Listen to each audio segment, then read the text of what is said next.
Magandang sabaw-sabaw mga bay. Nandito na naman tayo sa sa update tayo sa project naman niya.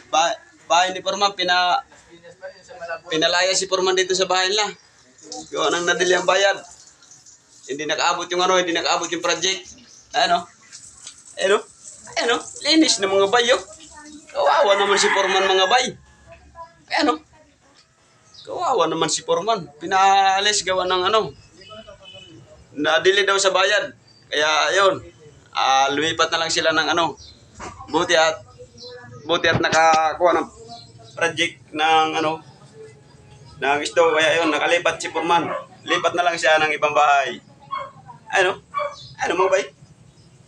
Sa totoo lang mga bay, daw, ayusin daw tong bahay na to. Pero dito sila Forman nakatira. Ayusin daw to ng mayari. Gawa ng sira-sira. Sira-sira na. Kaya ayusin daw ng mayari para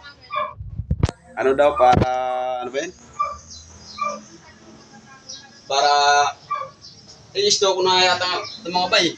Baka i-stock ko na itong mga bay, oh. Ganda siguro itong mga bay pag i-stock ko na. Gaganda pa itong kwarto. Lang kasi itong mga bay? Kwarto lang. Kaya, yun.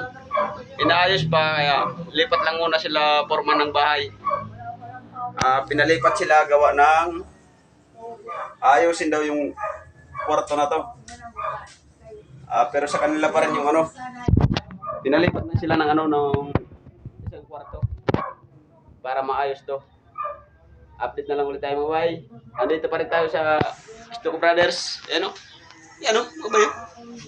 Sa labas ni Forman. Tapos na maglinis. Pagod na pagod. Walang pahinga mga bay. Kagapon trabaho to ngayon, trabaho rin. Ayun mga bay. Peace tayo mga bay.